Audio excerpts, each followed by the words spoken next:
calling in us.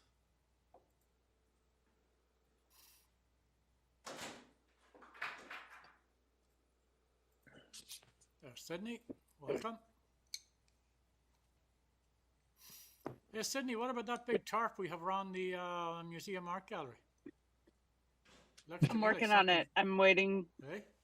Yeah, I'm working on it. I have some, at the end of the month, I'll know if I have some funding to do something there. But yeah, we have a little bit of a plan. So. Oh, cool. Yeah, I thought, boy, that's quite a canvas right on the corner there, isn't it? I think a couple people have thought that already too. Yeah, I bet. Yeah, it'll be temporary, but what the heck, right? Yeah, totally. Nicole is back. Good. Still waiting for Janice. Oh, there she is. Okay, 7 o'clock, folks. Thanks very much, everybody, for being here. And I'd like to call the meeting to order. And I'd like to start with the Aboriginal Acknowledgement. We would like to acknowledge the land on which we are gathered as the traditional territory of the Tanaha, Silix, and Sinix peoples, and is home to Métis and many diverse Aboriginal persons. We honour the connection to the land, rivers, and respect the importance of the environment to our strength as a community.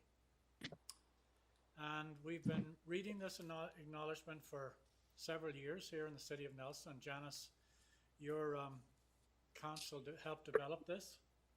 And I just wanted to say, like tonight, it takes on a different tone, and I think it's an opportunity for us all to do some reflection. And in light of what was discovered in Kamloops, and to you know, when we read these acknowledgements, that we truly believe that we want to look at reconciliation and making sure that we are true to what we're reading off this paper here, and it's not just another night that we're reading the Aboriginal acknowledgement without giving it some second thought. And the very, very sad thing to find out in the last few weeks what had happened there, and doubly sad when you discover that among the Aboriginal communities that they knew that there was a loss of life and were left in a situation where they could do little or nothing about it. So hopefully this is a stepping stone to future and better reconciliation than what we've done in the past. So with that, I'd like us to start the meeting. Are there any late items? No? Then I'd like a motion to adopt the agenda as presented and the minutes of the previous meeting from May the 11th, 2021. Moved by Councillor Woodward. Councillor Charlwood, second. All in favour? Carried. Thanks very much. So the first item on the agenda is the request for an exemption from the Animal Regulation and Control Bylaw, and we have a few people to help us with that one tonight. Thank you for being here. Council has received a request from Ms. Stephanie Gibson seeking exemption from the Animal Regulation Control Bylaw number 2333, which prohibits the keeping of animals or poultry except for dogs and cats from being harboured in the city of Nelson. If Council grants the request, the bylaw exemption would allow Ms. Gibson to continue to keep her chickens and ducks currently kept at her property. There's a extensive report, and we have some people here that are willing to give us some help through this. And according to our bylaw, this people cannot keep chickens or ducks in our community, so therefore there's a staff recommendation. And the staff moved by Councillor Renwick that Council deny the request of Ms. Stephanie Gibson for the exemption of the Animal Regulation and Control Bylaw number 2333 in order to harbour hens and ducks within the city. And further, the staff be directed to inform Ms. Gibson that she must comply with the Animal Regulation and Control Bylaw prohibiting the harbouring of hens and ducks within 30 days. And we need a seconder for that motion. Second by Councillor Woodward. Questions or comments? from the mover, none. One from the seconder, Councillor Wood. Thank you, Mayor. So, are we? I think we have feedback. So everyone's got to shut off their mics. Yeah, somebody may have their mic on, and I'll get to you in a few moments. Great. Is that better? Yeah. Okay, go ahead. Okay. Yeah. So I just want to. My comment is that, you know, as many people know in our community, I'm a massive advocate for food security. I think, you know, food security is super important for our region as a whole. But I think in this report, the thing that really stuck with me is that I know people in our community love the idea. There are some people that love the idea of having this kind of backyard chicken or ducks, or just that you'd have a backyard, a couple of animals in your backyard. But I think after reading this report and hearing from Dave and Rosie from WildSafe, is this calculation of are backyard chickens worth dead bears or cougars or other wildlife? I just, for me, it feels like absolutely no. To have professionals come in and destroy wild animals because of a desire to have some chickens in the backyard just feels like a completely wrong equation. So I think that that's something really, really important for people to think about in our community. We live around forest. The forest is around us. Wild animals are everywhere, and having to kill them so that we can have some chickens just feels like completely wrong. So I will be voting for the denial of this, because I just cannot stand the idea that we're killing wild animals to have our own few animals in our backyard. So I just really want to make that very clear. But I do want to also make it clear that I think food security is super important, but it's a regional issue, not necessarily an urban issue. So thank you very much. Thank you. Councillor Page, just a second. Rosie, you had something you wanted to add there?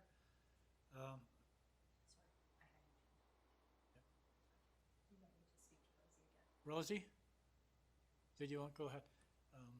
Was it off all along? Hi.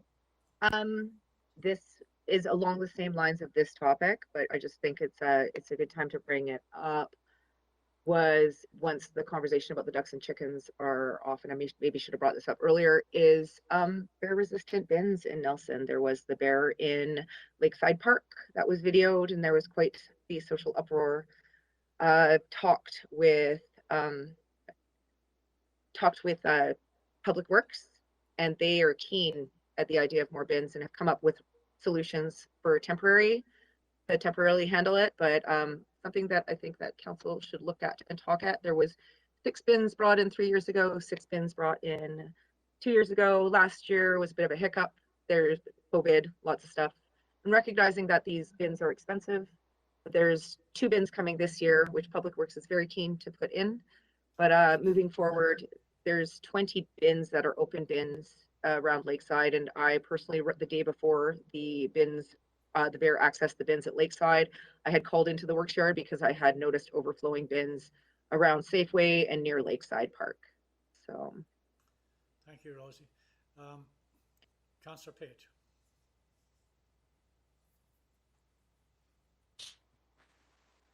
Thank you. I'm in support of the first option. I'm opposed to denying this request outright.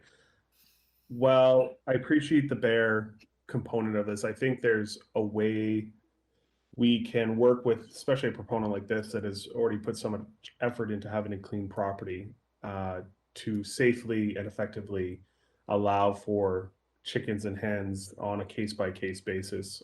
Aside from food security and food literacy components that are brought into that, there certainly is a health and wellness component to a lively community that has engaging pieces. It's like any other gardener might do. I think we could look at providing this exemption on a temporary basis, possibly 2 years, to see where it goes. I think there's real opportunity to set up how an electric fence might work, how we might do this in a bear safe way. I think when we use the bears as a reasoning for not doing this, we're certainly not going across the community and ensuring we are bear proof in all the other ways. We're certainly not taking robust and aggressive action against the rats as they intrude onto the city, and that's certainly creating its own set of attractants. The compost is still an issue. We don't have bear bins across. I just think we're often using and floating that excuse up as if every chicken is going to lead to a bear death, and I really think there is a way to get over the technical hurdles that need to be gotten over as a city in order to allow people to exercise this bit of diversity that they want to produce. So I'm in support of doing option one and allowing and doing it on a temporary basis and letting them go for a couple of years and see if we can't do this properly. Thank you. Okay, Councillor Morrison. Rosie, I'll just have to hang on for a few minutes, please, because we need you here as a resource, but during the conversation with council, we have to leave you out of the equation for a few minutes, okay? Janice, Councillor Morrison. So thank you, Mr. Mayor. So I'm going with the deny the request for exemption. I feel very strongly about this, and I believe that Councillor Woodward addressed a few of the issues I have. The issues I have with going forward, and let's have this exemption here, is that I know that we will see then a full line of people coming to council to be asking for the exemption. This is definitely a case where I think we would see a flood of people coming to the council asking for an exemption for their hens that they have. So my position is that if we need to relook at this at some point again in the future and look at something that would be for the whole community, that's one thing. But I'm not in favor of this exemption. We did an animal bylaw exemption for rabbits in Fairview. There have been repeated complaints in regards to that, in terms to the fact that she was still continuing to breed rabbits. This is just opening up the Pandora's box in regards to hens, because you can be sure that everybody would be watching this, and there'd be 10 please let me have an exemptions for the next council meeting within the next month. So at this point, I am supporting option 2 and the recommendation of the staff that's been put in front of us. And I want to thank David and Rosie. I haven't had a chance to really meet you, but looking forward to being able to have a chat with you face to face one day. Thank you. Thank you, Councillor Morrison. We have Councillor Renwick. You want to speak? And then Councillor Lockenberg. Thank you, Mayor. If I may, I received an email this morning from a citizen. I'd like to read that email, but the citizen does not want their name revealed. Does anybody have a problem with this? No, that's fine. Go ahead. Good morning, Cal. I understand that council will be discussing exemption to the bylaw urban chicken this evening. Mr. Hawks expressed his concern that it may lead to bear-human conflict. However, I don't recall reading in the notes anything about attracting rats. The following is meant only to share an observation with you. I ask that you not mention my name. In the fall of 2019, our neighborhood was inundated with rats. As a neighborhood, we removed compost and rat-proofed our homes. We appeared to be rat-free neighborhood for over a year. Recently, a neighbor acquired chickens and the rats have returned. There is no concrete proof of this correlation, but it should be noted that the neighbor with the chickens has caught more rats than the rest of us. And she said they are attracted to the chicken feed. The feed is stored in bins, but the feed left out for the chickens is fair game. I think it is reasonable to conclude that rats are opportunists and will head to the easiest food source, chicken feed. Thank you. Thank you. Councillor Lockenberg. Go ahead, Councillor Lockenberg. Councillor Lockenberg, go ahead. Thanks, Mayor. That's a compelling letter, Councillor Renwick. I have to say, speak in support of what Councillor Page is saying, but then offer a different remedy, which is to say, I really think that a pilot program around any of these food security, really any new initiative that we undertake as a city, as we try to grapple with the challenges of climate change and adapting to changing realities. But I don't think this is the way to do it. We shouldn't just be reacting to a proposal or something that's brought forward by the community. Instead, we should make it clear to the community that you should be coming forward. If this is something that's important to you, you should get organized, put a plan together, work with WildSafe to develop it before you come to the city, so that we can be, putting forward or voting on or supporting an actual pilot. The alternative, if we take this on as a pilot project without that kind of structure in place, then we're just asking staff to do more to pick up the slack, which I think is going to create all sorts of problems. And if they don't pick up the slack, then the consequences are pretty severe potentially with regards to the rat and the bear interface. So I love the idea of a pilot project around this issue. I know there's enough community support for it. The community needs to demonstrate that support by getting organized and putting together an actual pilot that's got all of the guardrails and all of the necessary precautions in place before we consider it. So until I see that, I have to say that the risks are too high to both the wildlife population and to the extending and propagating the rat problem. So I'm going to vote no. Thank you very much. Any further comments from council?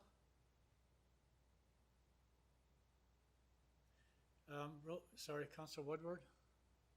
Yeah, I just want to, speaking back to what I was saying about really trying to reduce bear death, wildlife death in our town.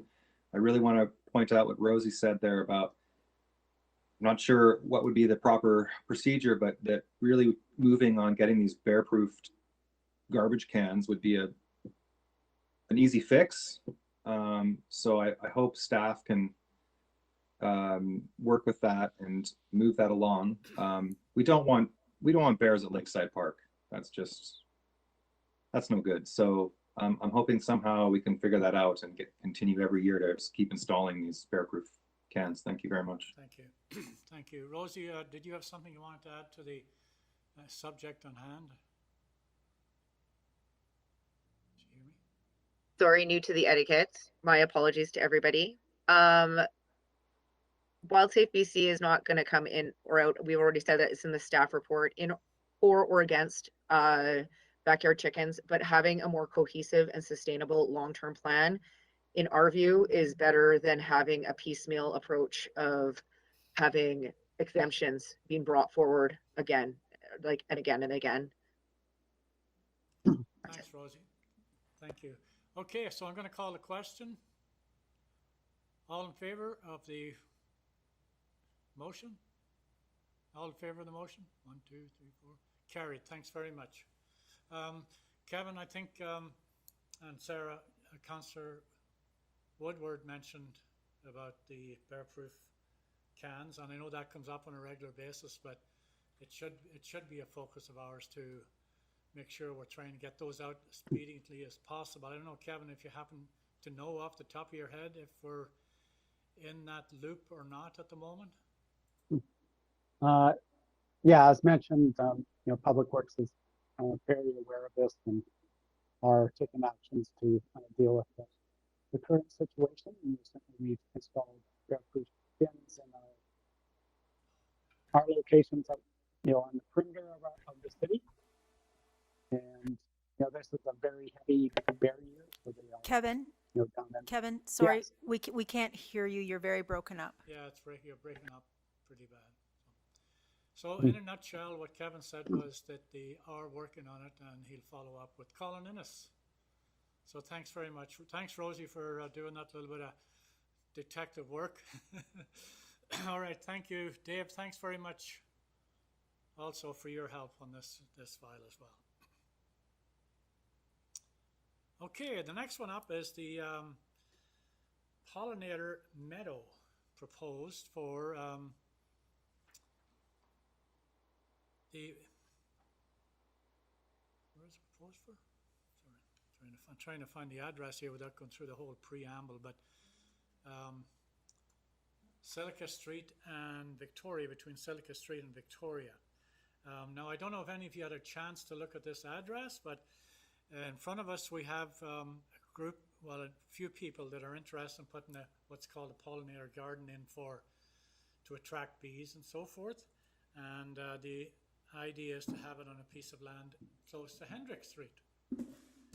And there's a recommendation that council approve the request to waive the fees associated with the use of the city land on Hendrick Street where the pollinator meadow is proposed for a 3-year period subject to proper maintenance and use of the land as set out in the license agreement to the city's satisfaction. Councillor Woodward, are you moving the motion? I'll move the motion. Seconded by Councillor Renwick. Okay, any questions or comments? Councillor Woodward, then Councillor Page. Thank you. Yeah, I just maybe people out there, I'm not sure. I mean, I don't know a lot about it, but I do know that like having a pollinator field, especially in an urban area, really allows a kind of a haven for bugs that and bees that pollinate flowers, and it's really important for general health of the landscape.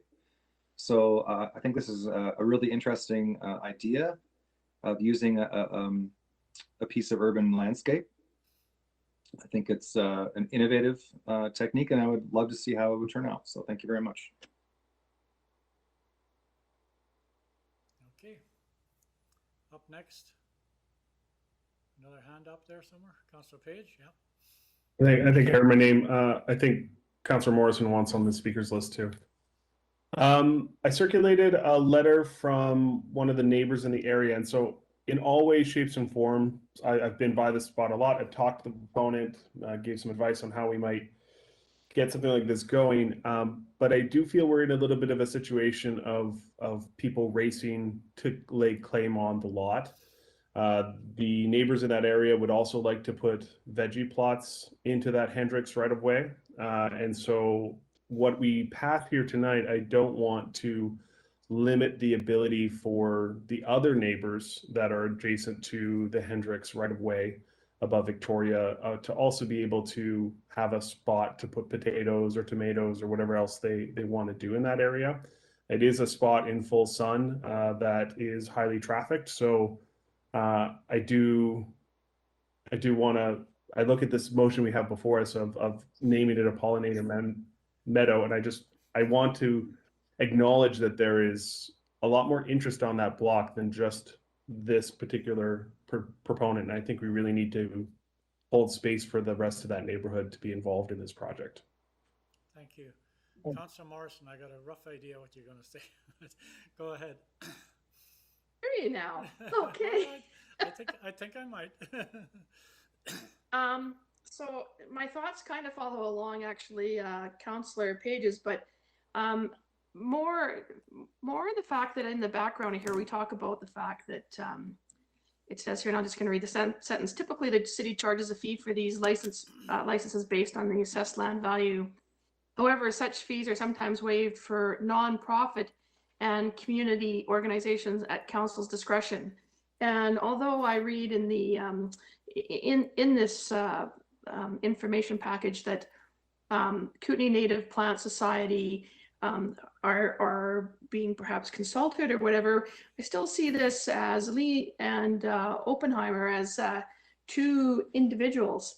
And so my concern lies there in the fact that we're waiving the fees for the use of this land and what I consider like a perhaps personal or independent use. So I'm trying to figure out where I know why we waive fees, and I'm not against having a pollinator garden, but I do have some concerns that, you know, this is outside of what our normal practice is as a city, and as such, when I see the concerns raised by Councillor page, I would want to see some reassessment of what is actually done with this strip of land. I went and stood on it today to take a very good look at it, and I could see. I mean, I think there's some other options there, and in which case we could, yeah, like the principle is okay, but what's going on here, I'm not all that comfortable with it, with the way it's proposed currently. Thank you, Councillor Morrison. I was wrong. Not totally, but I was kind of wrong. I was surprised you didn't raise the existing Hendrick Street garden. That you're well aware of what took place there, so, which is like literally a stone's throw from the piece of property we're talking about. And I'm wondering why it wasn't chosen as a site possibly for the pollinator garden. And the other side, as you say, and Councillor Page says, could be opened up then to, you know, request for proposals to put community garden of somewhat into that. So, and there again, we also have that piece around, you know, what's the longevity to the two folks that are wanting to do this? Like, can it stand on its own 2 feet for any length of time for it to be fostered to the point where it's actually going to have a benefit? So I must admit there's a few gaps there, for sure. Any further speakers? Can I just Kevin? add? Hopefully this mic's on. I think in terms of the capacity of staff, like we cannot do all this stuff. Like request for proposals for little pieces of land and like the expectations of us doing pilots for hens and bees and pollinator gardens, and you know, we really rely on some folks coming forward and proposing some of these things. This looks like a low risk venture, and you know, it's a field. They're not putting structures on it or building garden boxes or a whole bunch of other things. And I think as far as Nelson Next, you know, council really needs to be focused on the big things, not the little things, if we're going to make any progress on that. So I just think keeping that lens in mind that, you know, it's not likely we're going to get to things like this anytime soon, unless there's a fairly additional significant investment in staffing resources and having the community. Even if the community proposes something, it falls on us. When things don't go right, you know, it doesn't get looked after, the electric fence isn't being properly managed, all that falls right back on us and city council at the end of the day. You know, there's expectation that when council approves things, they're done properly, they're properly, you know, managed, et cetera, et cetera. So not to say, you know, this is the right one to do. I just want to not give false expectations that, you know, that an alternative and we're going to be able to move with that. The number of things on our plate right now, development services, I think you know what's going on out here. We got so much building, and then we're not even talking about the larger ones that are just about to get off the ground, and we're short of another planner that we're trying to recruit for. We're short in every single department, just filling current positions. So I just want to let you know that alternatives aren't going to happen anytime soon, even if they're community-led. And encouraging the community to come forward with a bunch of new things at this stage, I think you're going to distract us from the key things that we need to move on that Nelson Next plan. You need to look at the things that actually make a big movement. You know, hens and bees, you know, I did ask Abra Bryn to say, where does this fit? And it's clearly literacy, and I can't imagine anybody that lives in Nelson doesn't know what a chicken or a hen is and where eggs come from. If it's strictly literacy, that's not moving the needle. You know, we have lots of people that do raise, you know, animals in our rural area that probably need you to go buy their eggs, as opposed to, you know, distracting us on this and you know, not discouraging any of these things. I just want to create the reality that we are stretched right now. Thank you. Councillor Lockenberg. I just want to say that I sympathize with Councillor Page and Councillor Morrison's desire to, get the highest and best use of the property. But I really feel strongly that one of our jobs now, especially with respect to Nelson Next, is to encourage the public to be entrepreneurial, to come forward with ideas and to support them when they do. If we're constantly putting small roadblocks in front of them, then we don't. And part of being an entrepreneur is seeing an opportunity and jumping on it. And what often happens when you're an entrepreneur is you do see an opportunity, you jump on it, you put something forward, and then that awakens a bunch of other people. But if to come up with their ideas or to put roadblocks in front of your idea just to preserve the option for them later on. And I think we just can't go down that road. If these guys came forward with a good idea, staff supports it, get it done, move on, and encourage them to more of the public to do the same. I think it's a great idea as well. Councillor Page. I don't think we're worried about this not being a good idea. What I do see happening, and I have some experience with this specific proposal, is I feel like we have a proponent who's racing to get in front of the rest of their neighbors. And I don't mean to be rude about that, but it's just the most clear way I can describe what's happening. Like, this has shown up in our agenda on Thursday. The majority of the neighborhood has not had an opportunity to know that this is happening. There's already some boxes popping up just below there. I just think we need to create space to allow the rest of the neighbors to also participate in this project in the ways that they feel are appropriate, as opposed to it just being a pollinator meadow. I think that it's been out for 4 days. The community in that neighborhood has not been consulted. They haven't had a chance to even let us know what they think, and this is on their doorstep. So I think we're a little bit racing to a conclusion here. Maybe the best thing to do with this is to table it for now, because I think we need to have a further conversation. So I'm going to ask Council for their indulgence and to let's table this till we can dig a little deeper and get some answers to it. Yeah, so I need a motion to table, please.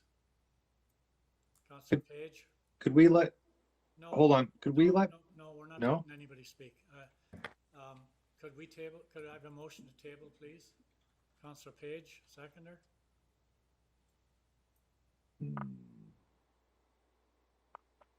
No seconder, okay.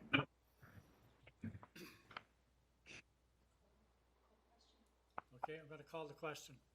All in favor?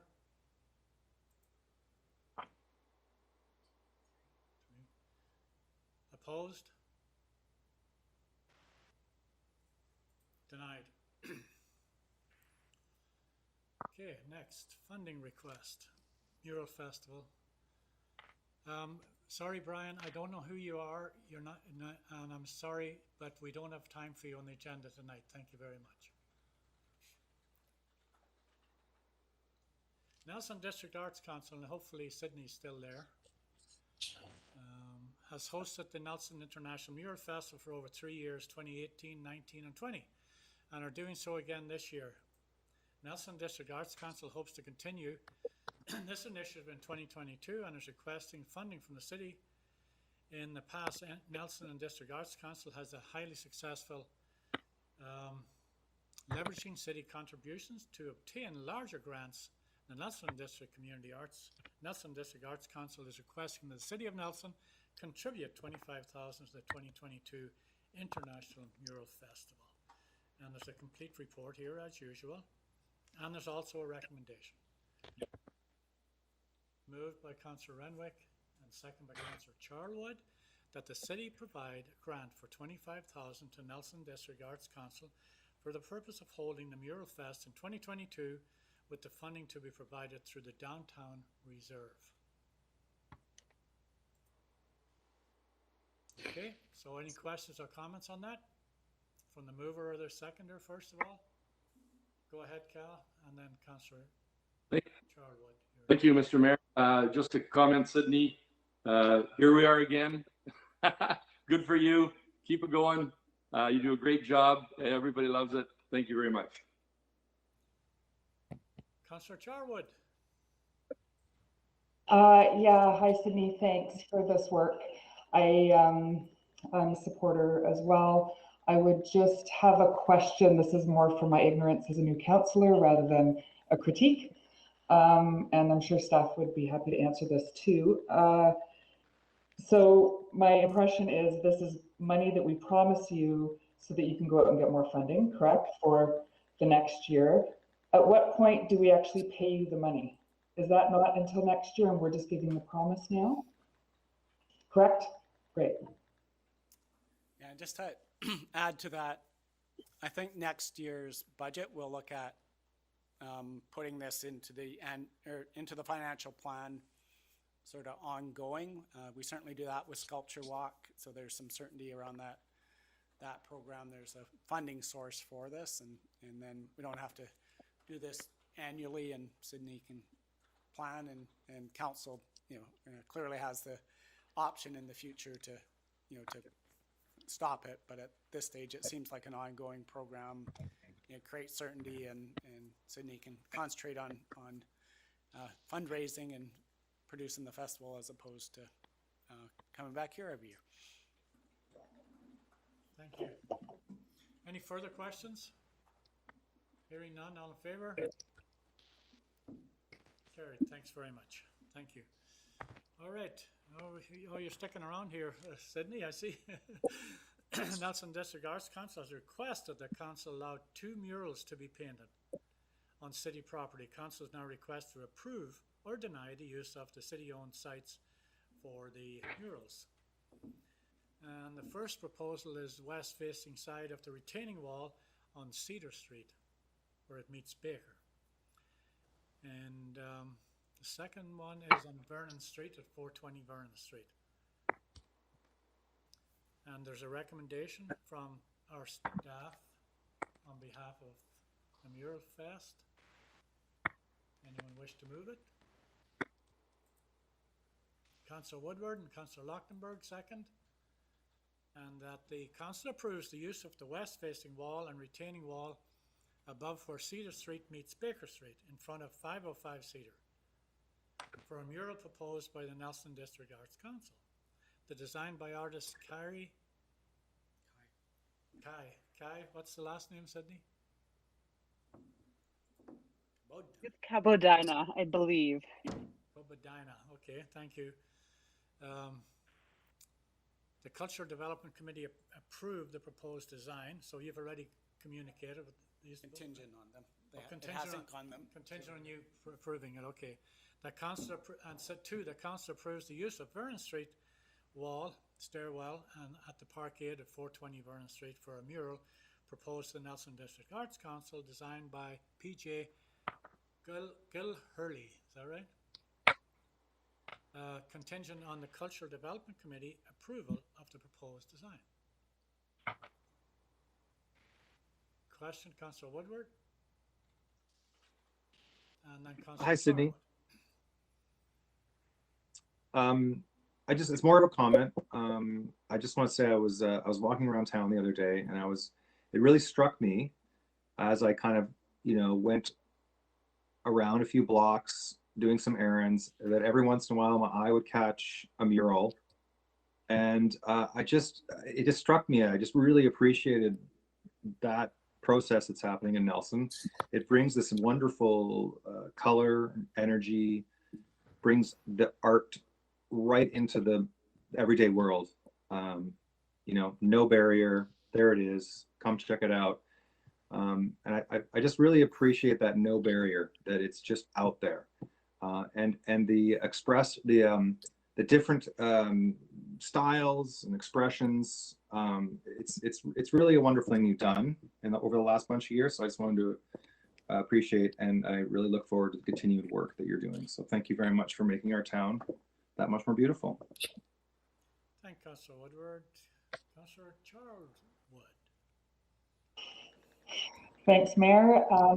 Yeah, great comments, Jesse. I echo those. Sydney, my question to you about about Kai's location of his murals, proposed mural.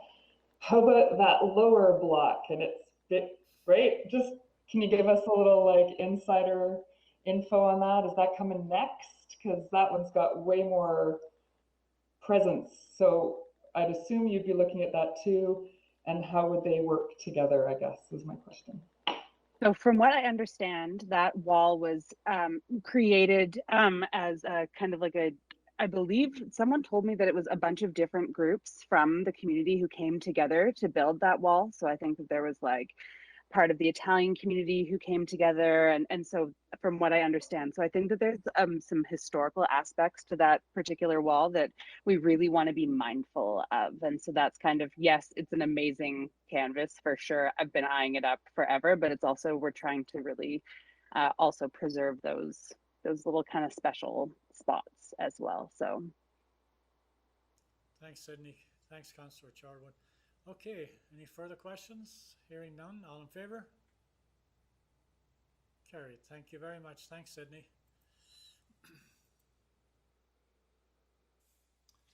Fees and charges amendment. The City of Nelson Fees and Charges Amendment, Field Use Bylaw number 3527/2021 is now presented for adoption. The purpose of this amending bylaw is to update the city's fees and charges for use of city fields as detailed in Schedule D of the Fees and Charges Bylaw. And there is a recommendation that if someone wishes to move it. Councillor Charlwood, Councillor Woodward. Questions or comments from either one of you? From anybody else? Hearing none. All in favor? Carried. Thanks very much. Curb cut policy. Okay, the fees and charges amendment bylaw. Oops, sorry. This is the road maintenance. Okay, yeah, road maintenance fees and charges amendment for curb cuts. The fees and charges amendment bylaw curb cut fees number 3528/2021 was given first of 3 readings by council in the May regular meeting, where the amended curb cut policy was adopted. The bylaw amendment is now presented for adoption.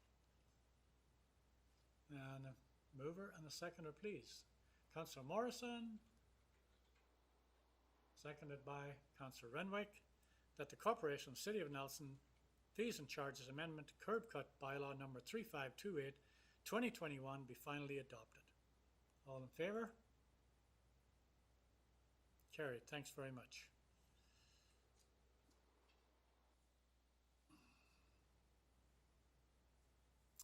Okay, next up is the Nelson Farmers Market Advisory Committee.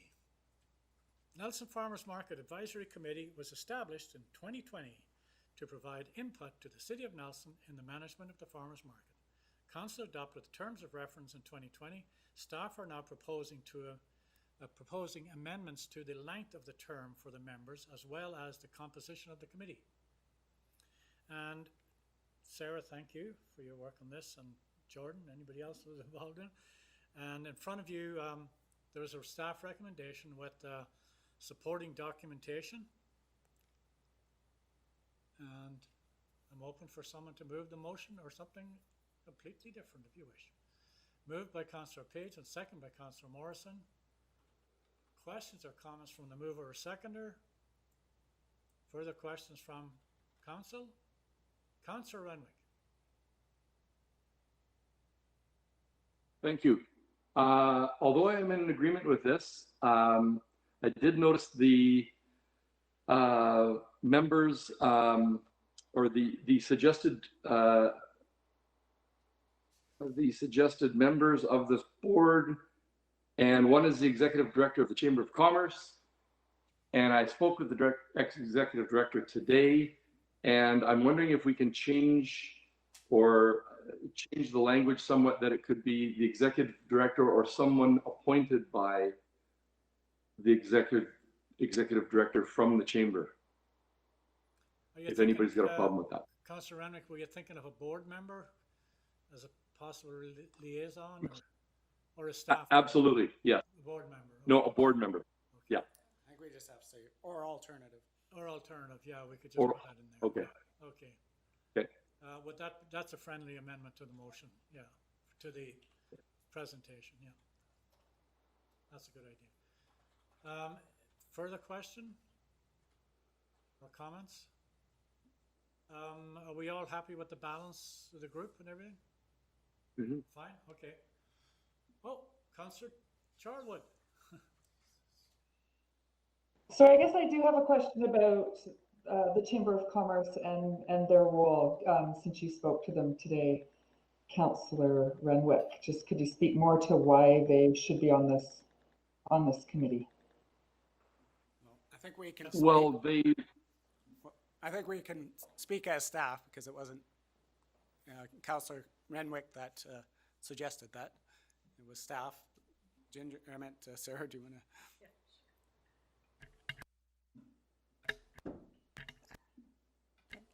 Hang on. I gotta hold it down. I can turn on my thing too. Okay. Yeah, we decided in the last go round and the previous advisory committee, we did have a Tom Thompson, who is the executive director of the Chamber of Commerce, was involved. And initially we went for one business owner to sit on the committee. And it turned out that Tom was there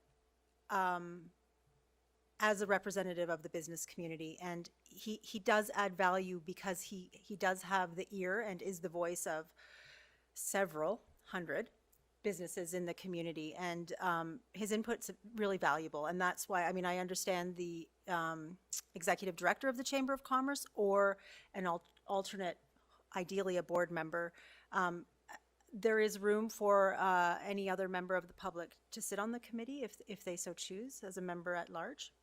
But yeah, the Chamber of Commerce is an important contributor on that committee. Yeah, and I think from my perspective, it really helps us when we start revisiting the market now that restrictions are coming off and we may have to go back to Baker Street. We can always reference back to the Chamber of Commerce. We're not dealing with people all over the community with various ideas about what the business community is thinking. We can get that from one voice at the Chamber. Not to say we're going to ignore everybody else, but at the same time, it's good to have representative from the business community. And it is. It's really important to have their ear and also a voice from them, especially because we would and will be considering what our next move is for the location of the Wednesday market. Thank you. Follow up? Yes, carry on. Chair? Yes. Thank you. Yeah, and I don't want that to have been perceived like, why are they on and they shouldn't be. I just appreciated hearing, having been the interim executive director who used to manage the markets, I know how tricky that conversation is. And it's sort of, well, it's at Cottonwood Falls, that's less of an issue, but you're right, we're going to be potentially moving it again. And so having that voice from the beginning is very valuable. I agree. Thank you for your time. Thank you. Thanks very much. Any further questions of Sarah or Kevin? Hearing none. All in favor? Carried. Thanks very much. Thank you.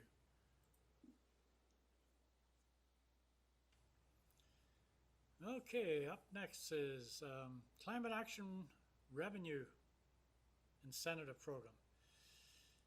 It is a provincial climate action program that provides municipal governments with funds to further their climate goals as long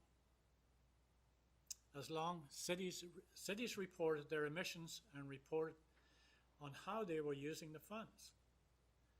The fund has suddenly been cancelled by the province, creating a gap in funding for this work.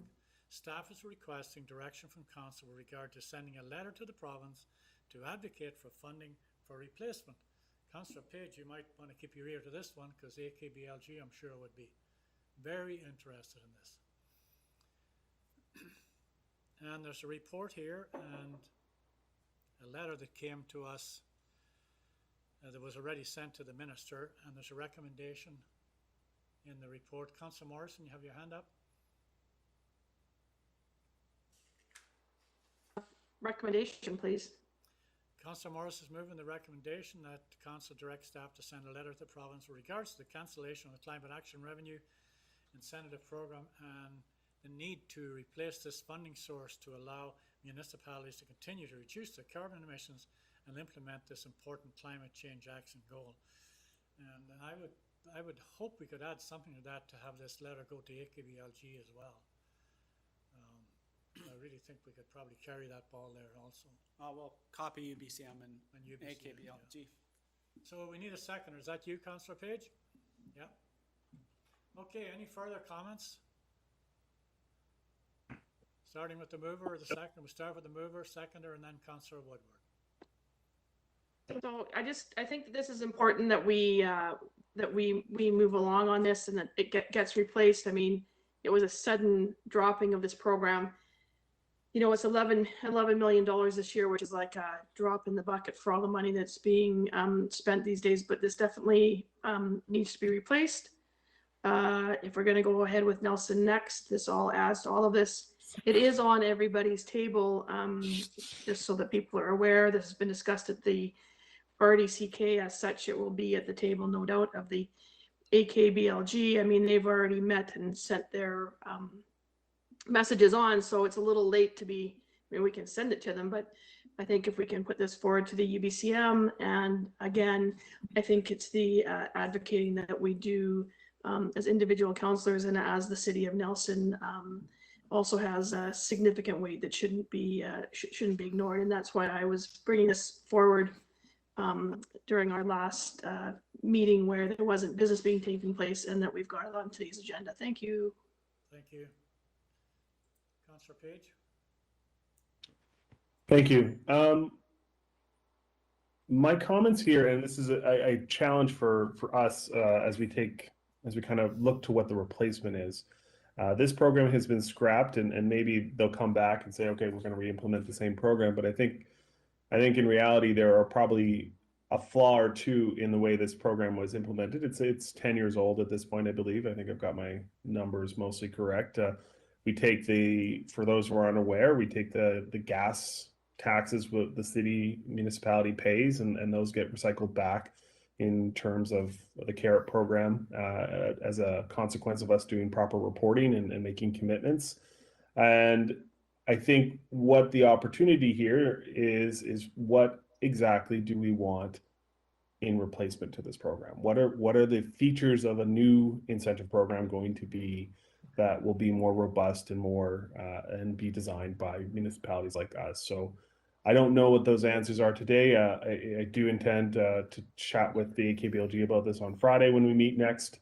But I think we need to challenge ourselves to what we are specifically asking this program to be replaced with. What are the features of that program? What are the incentives? What funding scope is it going to be? And how are we going to apply for it? And how are we going to make sure it's meeting the objectives? And get that conversation into the province so that we get something more robust in its place. Thank you. Very good point. Very good point. Councillor Woodward. Thank you.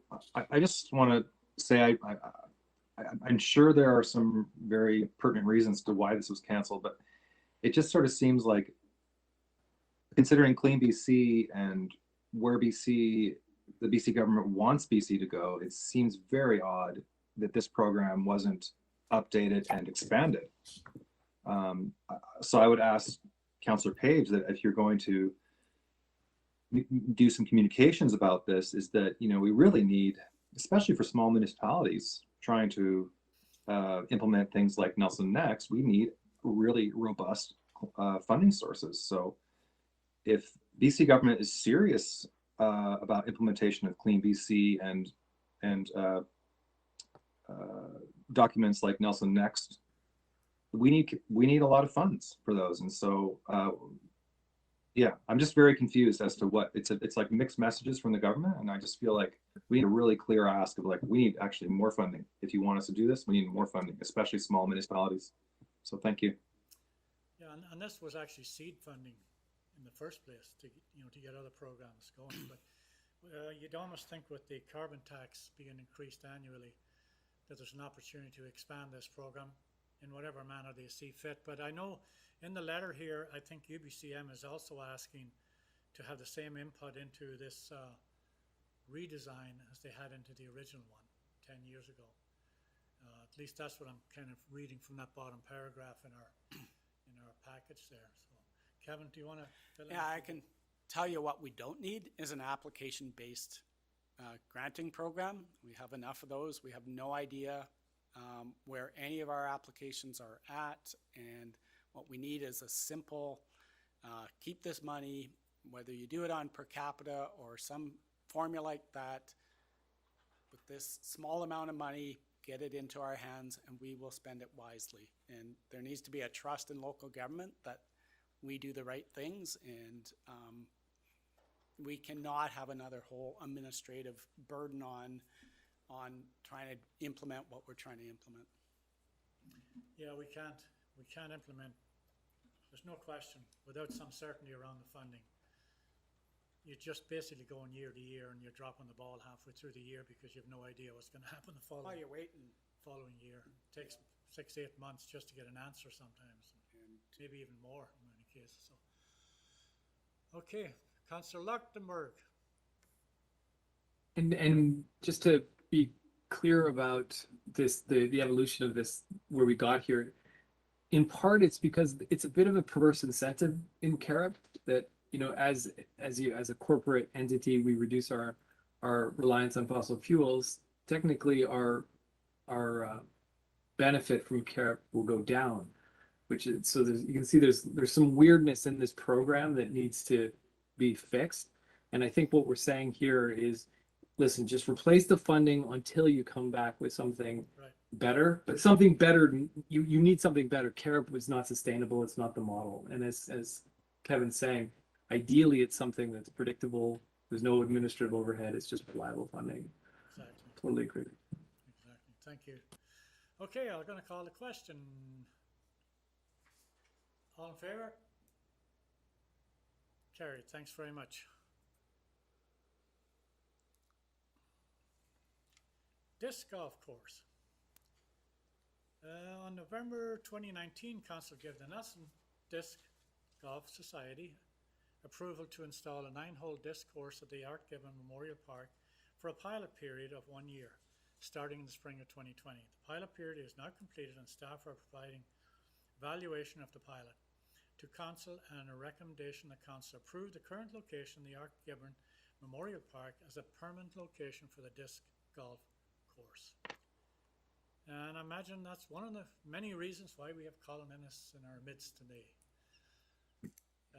We have a mover by Councillor Woodward and a seconder by Councillor Page.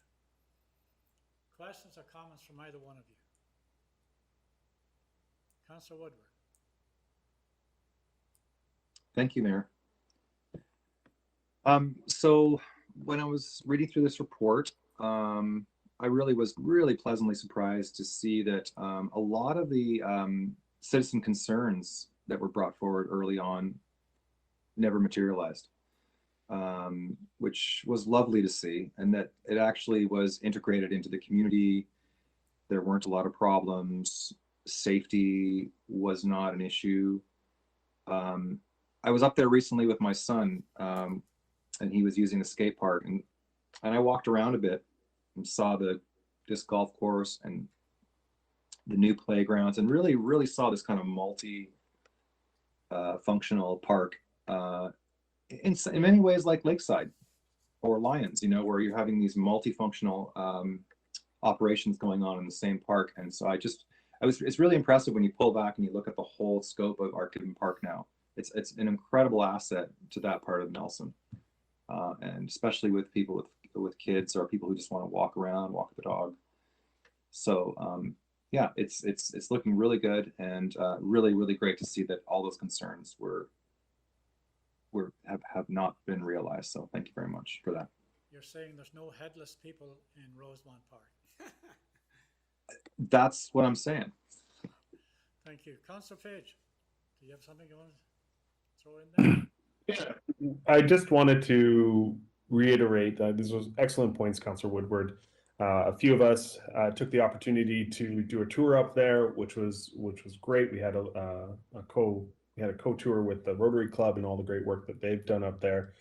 And this is really a great example of how we and previous councils have moved that park forward into a very family-friendly place. It doesn't matter how many kids you have, there's probably something now for anyone of any age. And as the pathway is going into the forest, the walking path for the seniors in that area, it really is becoming quite an asset for that Rosemont community. So I'm glad that we pushed through. We weren't too risk averse with doing a pilot. We were very sensitive, I think, and staff has worked really diligently with the proponent, past and current, to put something in place that made a lot of sense for the community and really heard their concerns in terms of design. And I think we are certainly ready to say that this use works well in that area and is a benefit to our community and our city. So I'm in support of this.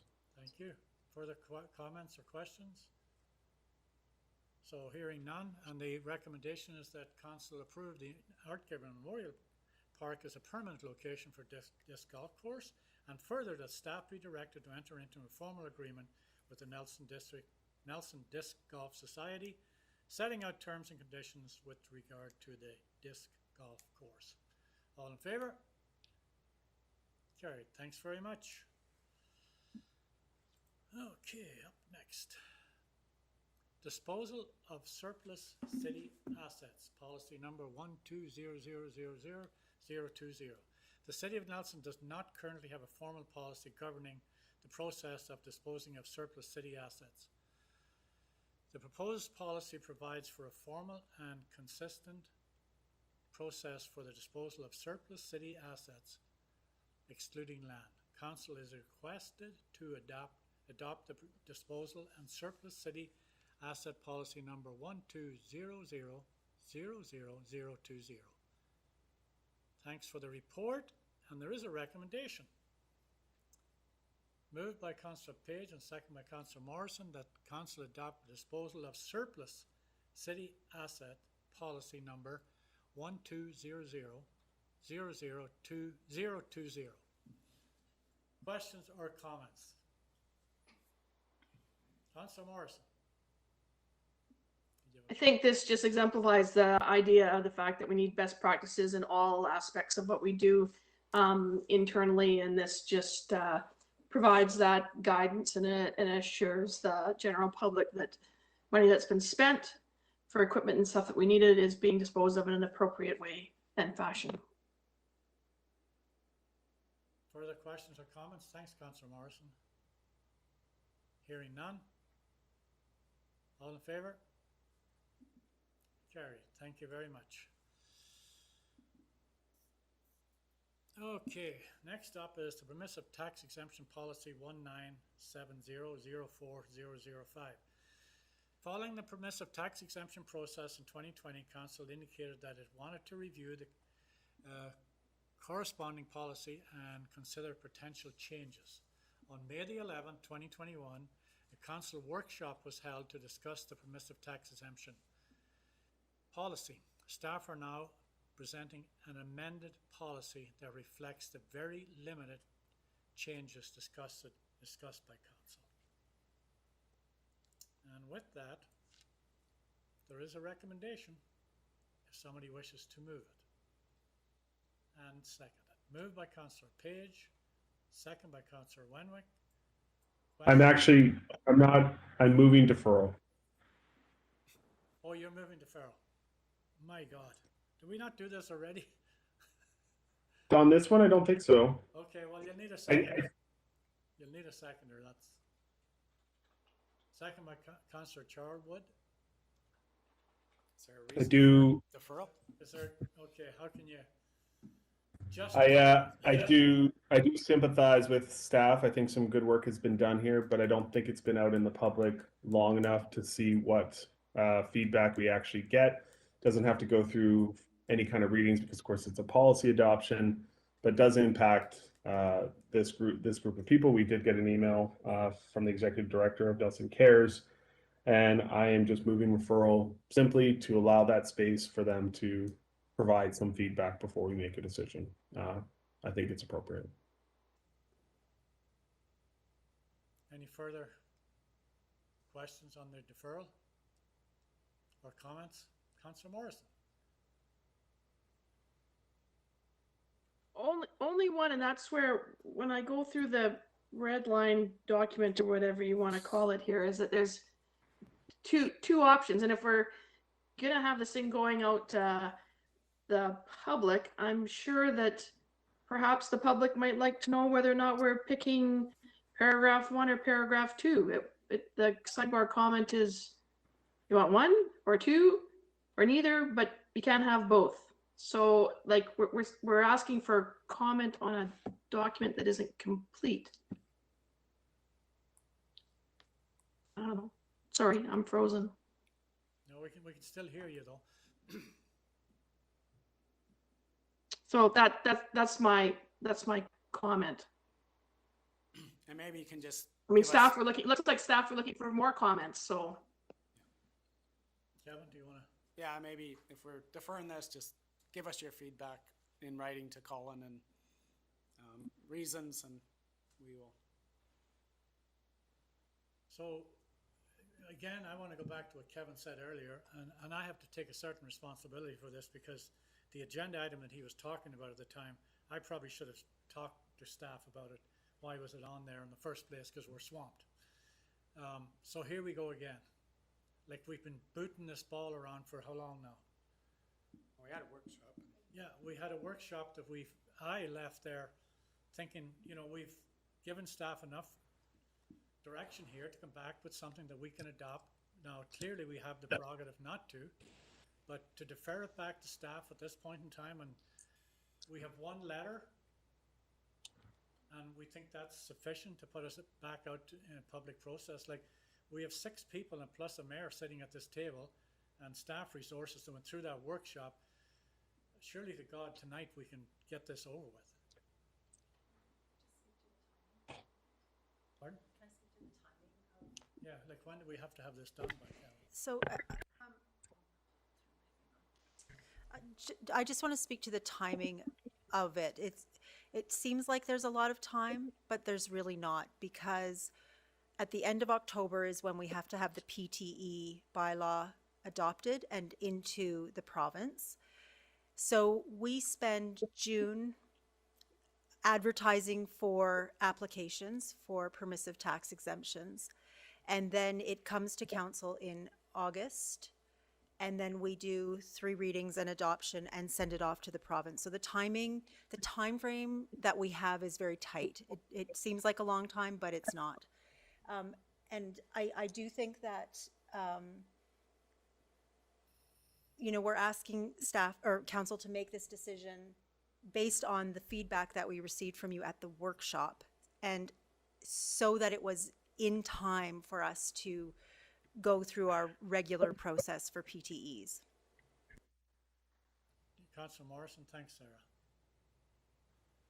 Some clarification on process too. We've been asked for referral. We can vote on referral and it can be voted down, and then we'll go back to debate and finish off passing this document as well. So just in terms of process, we can surely vote on referral, defeat it, and get back to the business. Speaking on the referral then, I don't Councillor. think it's debatable, is it? Pardon? Deferral's not debatable. Not debatable. The advice I'm getting here from, Yeah, that one I'm actually not sure about, yeah. Referral that we can vote on it and hopefully it fails. So we're gonna call the question.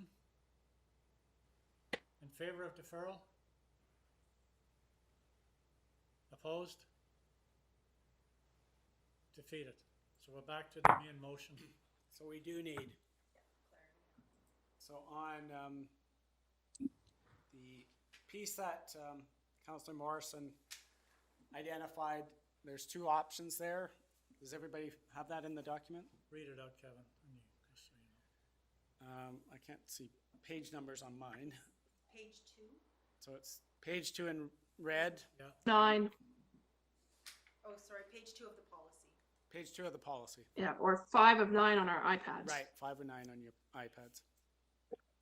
So, and starting as a further guideline, where there's limited room under the target guideline as defined above, organizations that have successfully awarded a permissive tax exemption over the course of 2 consecutive intakes will be given lower priority over other organizations that did not apply or receive exemptions last intake cycle. So that's one, that's a soft, a soft target, whereas 2 is a hard target.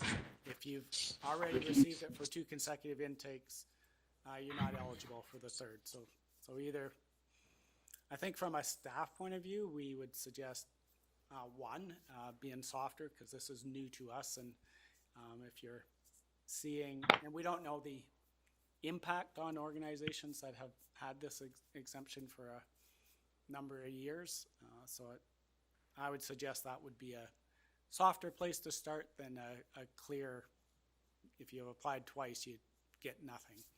Because council has the flexibility to, to award a smaller PTE, 10%, 20%, or something versus 0. So the motion that would be added to the motion, Kevin? Well, we'd just strike whichever one you don't want. Would be taken out. So, so I think the motion would be approve and strike the one that you don't want in that approval. So at Councillor Woodward and then Councillor Page. I just feel like it's very simple for me. I just feel like the defining feature of PTE is that the organizations that are getting them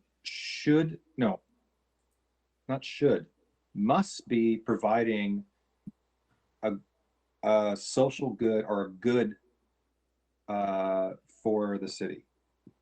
It's not just they just automatically get it, but they're actually like something's being provided to our citizenry and community. So I think that's, for me, that's how I understand that why these are gifted from the city to organizations. So that's my sort of standard, I guess, if you want to call it. Thank you. Councillor Page. I don't think we did, so I will move the motion for adoption of the policy with a strike of the second paragraph, leaving us with the softer option for consideration. Seconded by Councillor Renwick. Any further questions or comments? Hearing none. All in favor? Thank you very much. Carried. Okay, onward and upward. Correspondence. We have minutes, we have action items, and we have reports. And you're more than welcome to pull anything out of any one of them you wish to discuss. We can do them one at a time if you wish. And the first one we're on here is Finance and Development Services. And with the new restrictions, some of the restrictions being lifted, I'm looking forward to seeing the Rusty Moose back on here again. Councillor Woodward. Thank you.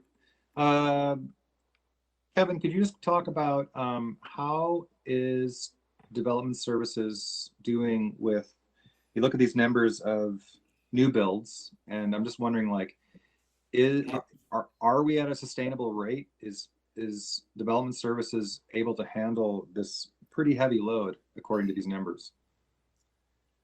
Yeah, as I said earlier, they are flat out. Their full concentration is, supporting these, whether it's a rezone, a development application, permits, etc. So they seem to be managing, but certainly the slack that was there, that they could take on some more of the community planning pieces of it, whether that's active transportation or Nelson Next or all those sorts of things, is not there right now. We had hired a person that was from the local area, and she came, and unfortunately her old firm in Vancouver offered her more money, so she's left us again. So now we're short another planner, and yeah, fortunately we have two good building inspectors there, and so we're Pam is back full time. Her results were good, so we're really fortunate on every single level for that. But yeah, no, they're flat out. They are busy. Any further questions of that page? Councillor Page of that page. I know this is like the third rail of politics, but as we come out of COVID and get kind of back onto what, you know, the plan was before this all happened with the new environment we're in, and as we hear the staff capacity and the struggles in the various areas to implement the ambitions of the city and of council, how do we need to start talking about more support in the labor force? Do we need to be hiring to get some of this stuff done? Are we at that stage, and where do we start having those conversations of whether or not we have enough people to implement these things? Yeah. On top of picking and choosing. On top of picking and choosing. Yeah.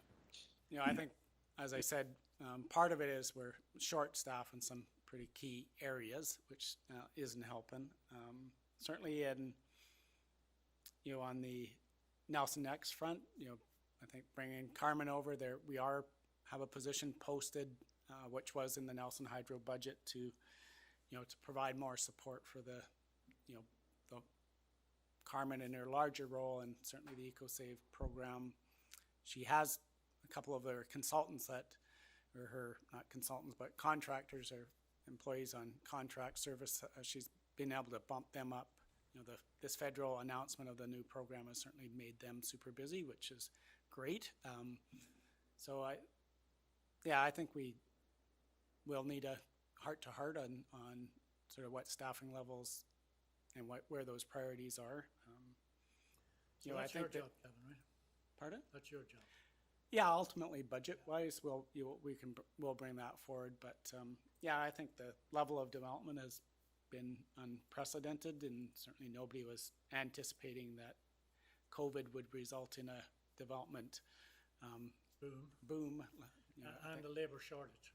And a labour shortage. Yeah. And that's happening in all sectors. And we, myself as mayor, and you folks as councillors, are going to have to, going forward for the next several months, are going to have to take that into account. And we all tend to put an extra burden on our staff on a regular basis. So Sarah's telling me we're off topic here. I'm not so sure we are, but she's indicating we're off topic. So when Sarah speaks, we better listen. So, but you're getting the drift anyway. And I think we'll have a further conversation about that going forward. So, thanks, Sarah.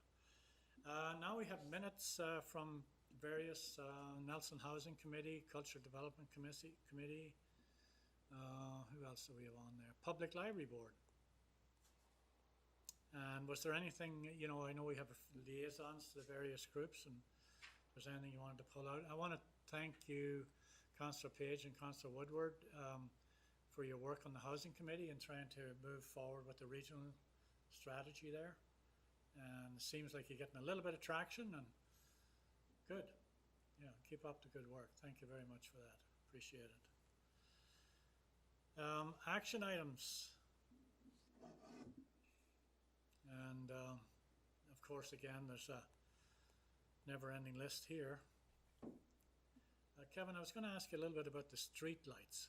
I mean, I don't want to throw another thing on your plate, but they keep showing up on this thing here, and we're supposed to get some tests on the bases or something, or the foundations and that. So we're gonna, so it's something that seems easy. We thought the hard part was selecting the lights, but the hard part is actually having them stand up. And so we have done some, as you know, some testing on the bases, and they're all over the place, and so it basically looks like you need to replace those, and you need to dig up the street to replace those bases, and they're probably not where we would put them when we have to redo Baker Street. So we're going to try to manage with what we have and do some more testing on the existing streetlight standards themselves to make sure they're safe. thank you. And That's where we are. of course, you'll see on the list there, we're a couple of weeks away from the grand opening of our multi-use cycling, bike, scooter, car, truck corridor that we're opening up. And I don't know if any of you have taken a moment or two to wander down there, but it's I'm excited about it. I think it's the first step in an active transportation plan that it's taken a bit of time to get here, but I think the public's going to be impressed once we get it rolling and get everybody working together in that corridor. I think it'll be positive for additional outreach in other parts of the community as well with similar projects. So, thanks very much. There's no note. Sorry? Yeah, Councillor Morrison. Oh, sorry, Councillor Morrison, I beg your pardon. Go ahead.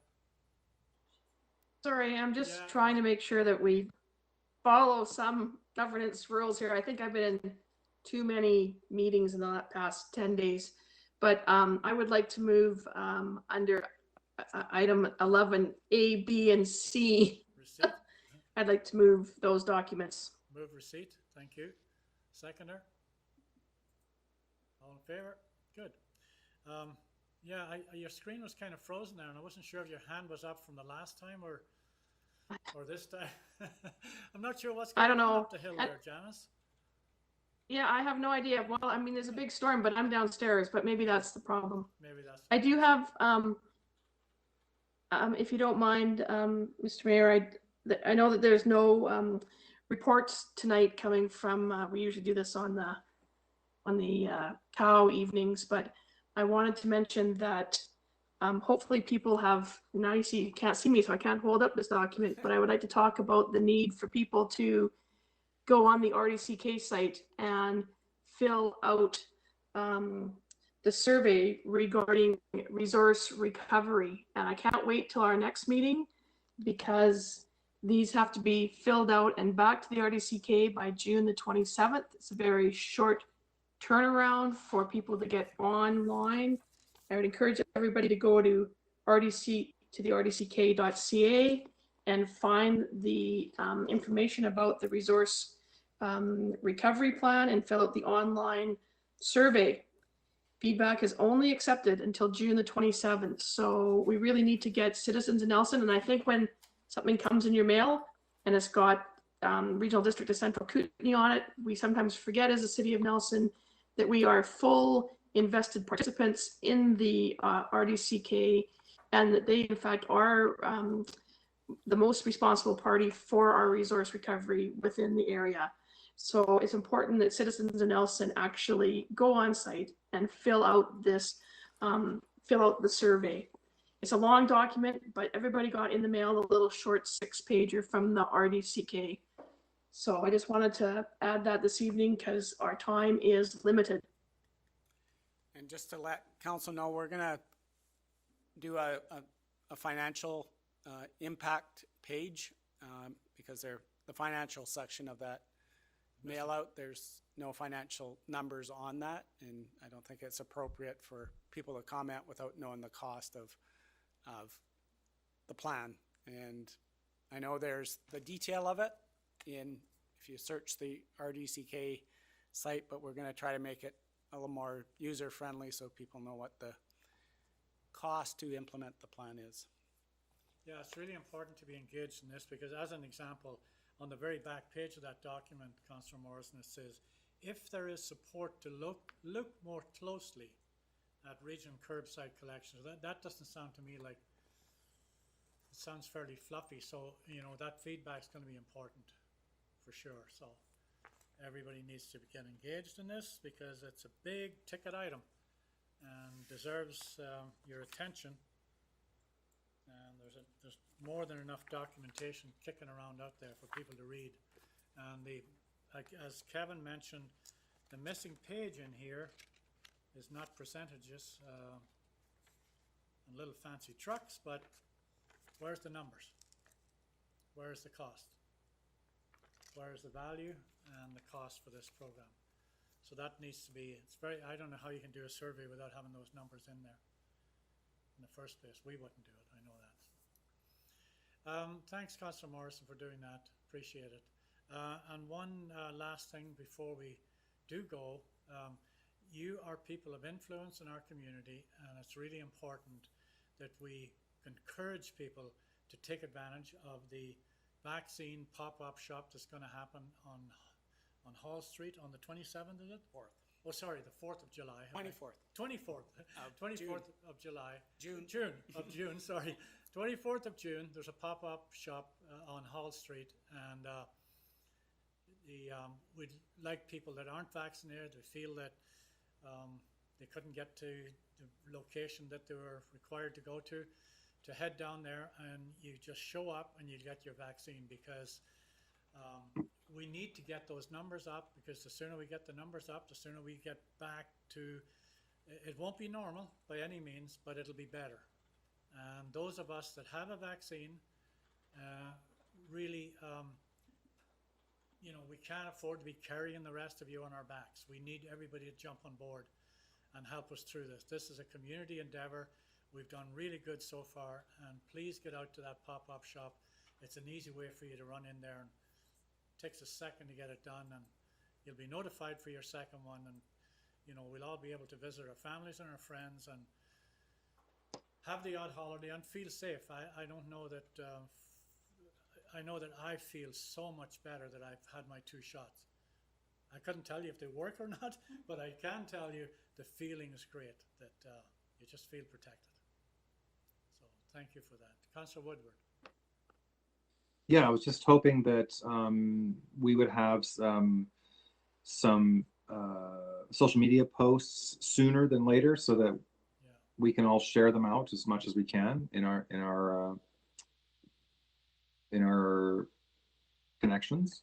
Yeah. And also, just to make the comment that the only way we're going into step 2 is because people have gotten the vaccine. Like, we wouldn't be able to be where we're going today, which is the 15th, step 2, if people didn't get vaccinated. So it's really the pathway out of this pandemic, and it's the way we need to go. Thank you. Okay, we still have, I think, a little bit of an update on the closed meeting, Kevin? Yeah. Yeah, and so we're done for the main meeting. So I'd like a motion to adjourn, please. Moved by Councillor Renwick, second by Councillor Morrison. All in favour? Thank you. Give us a couple of minutes here for Sarah to get organised, and if you want to take a moment for a break, you're welcome to do so. Councillor Charlwood, you can put the cat out again. Or let the cat in. Yeah, I didn't even know the cat